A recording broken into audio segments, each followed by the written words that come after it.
There are certain franchises or series that really resonate with us, and sometimes we just have to hear about a new one that's being made, or better yet, it's on the way to us. The release is finally coming. We don't have to wait too much longer to actually play it. For me, well, one such franchise is easily the Mafia series. Things I naturally expect from these games is a compelling story, interesting set of characters, engaging shooting, and driving as well.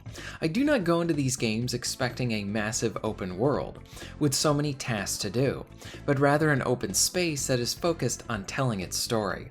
Now sure, Mafia 3 had more stuff to do in its open world, and I still love that game, but the first two, including the remake, follow a very similar style, and this new one, with the old country, looks like it's going to be very much in line with just that.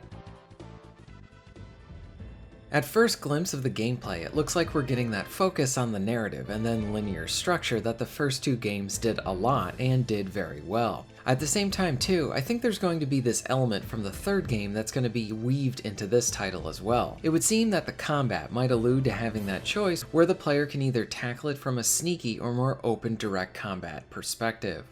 Personally, I hope more of the action goes in this direction, as it will be fun to try out the same areas again through another playthrough, as you either try to go full stealth, loud and open, or maybe even a mixture of the two. You have your takedowns, and you can even throw a knife, though it's unclear if the knife throw causes a lot of noise, or it's actually a ranged silent option that you can use. I wonder as well, can you retrieve the knife and then use it again? Will Mafia the Old Country allow for some more stealth mechanics, like being able to distract foes or even move or hide bodies? My conservative guess is that we should expect more AAA stealth, or even stealth-like stuff that we've seen in the prior Mafia games, like in the remake or 3. But if stealth is expanded here, that would be a nice surprise. Shooting seems to be another key component as well. From the gun sounds to the impact, it looks very satisfying to pull off those shots and then take down your enemies. I especially like the damage that you can do with the shotgun. Cars and also horses seem to be featured too, not just for transportation or even chases, but even mixing in with some shooting as well, like firing off your gun while on horseback. The old-timey feel, with a lot of this adding a layer of freshness to it. It feels very much in line with the series, while also giving us something completely new. I think we can also expect to see some set pieces that are really well presented. Another unique element is that there seems to be melee duels.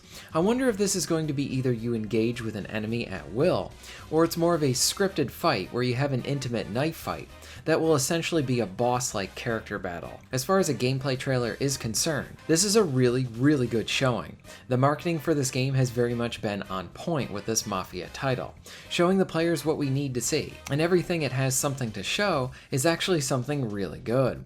Like, this trailer is a tightly edited thing, and it makes the players want to play it right now. It does its job, and yet gives us something to think about and want for this title. Now, we got some other information as it pertains to this game. The developers were pretty open about what it's going to be. This is a focused, linear, single-player title. Well, my guess is that we'll have some of that open space to drive within, like from mission to mission, and where many of the missions will actually take place. But the map is not going to be littered with a bunch of side stuff to do. The clarification here is nice and appreciated, and well, this is exactly what you would expect from this series at the same time. Another interesting element is the price. Mafia is releasing at $50 brand new. This isn't a game to replace the live service or even bigger games that might take up all the players' time, but rather something more linear that can exist with those games and honestly complement them too. With seeing Nintendo pushing how much a game could cost now, here we have something from 2K Publishing that looks very good, from a beloved series, and it's going to be released at $50. Whether this was intentional or not, this felt like a direct pushback against the more recent talk of having price increases for games. Now, I do think that Mafia the Old Country will not be the longest game out there. No. If I had to bet, we're probably going to have something between 5 to maybe 10 hours to complete the game. If done well, that is a great size for a linear story-focused title. I really hope that this Mafia game ends up delivering. I have a lot of faith in the team. It looks like it's rooting itself more in the classic and traditional time. Going back to the home country is a nice change and hopefully will provide an interesting perspective too. I have told you my bias before. I pretty much love every Mafia game. Yes, that includes 3. As much as I would want to see elements from 3 then even featured or even furthered upon in a new title, I honestly think this was a very smart move for the studio to then what seems to be focusing on their new game, to be very much in line with Mafia 1 and 2. This is what the fanbase has been loud about. They want something more like those 2 games, and you know what? I'm glad that they did that, because it seems like they're delivering on that aspect. It also seems that people have been craving something smaller, not overlonged open world titles. I still love that genre too, but it's all in how you do it. Personally, having more games that clock in around the 30-hour mark, or even shorter like 10 or under, is great. It seems like it won't take me forever to get through them too, especially with my current schedule at the same time. It also means that I can easily replay them. This title simply looks like a lot of fun, and I think it's going to be one of the highlights to really look out for the end of this summer. I again need to speak to the marketing for this game. The time between this game was announced, showing the gameplay, and then release, it's all done just within a few months. There's no big announcement and then we're left wondering when this game is coming out. The communication from the developers and publishers on this title has been open and it's been appreciated. You know exactly what kind of game you're going to be getting.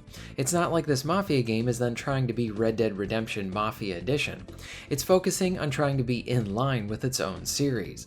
The more I see from this title, the more I'm excited to actually get my hands on it. I felt like this year seems to be one that has much more of those bigger games that I actually want to have and get excited for. Again, it's nice to get excited about this space. Games like Mafia can help to hopefully restore some faith in the big budget side of things. That is, if they can hopefully deliver. What are your thoughts on all this? What did you think of the gameplay trailer? Let me know all of this in the comments down below. If you're interested in supporting the channel, please check out my Patreon page. For just $1 a month, you can help to keep this channel going strong, and this allows me to be able to do more for my awesome audience. Please check out the links in the description and pinned comment for ways to support the channel. And most of all, thank you very much for watching. Baby, I got the wheels, I make the deals. Kill 'em.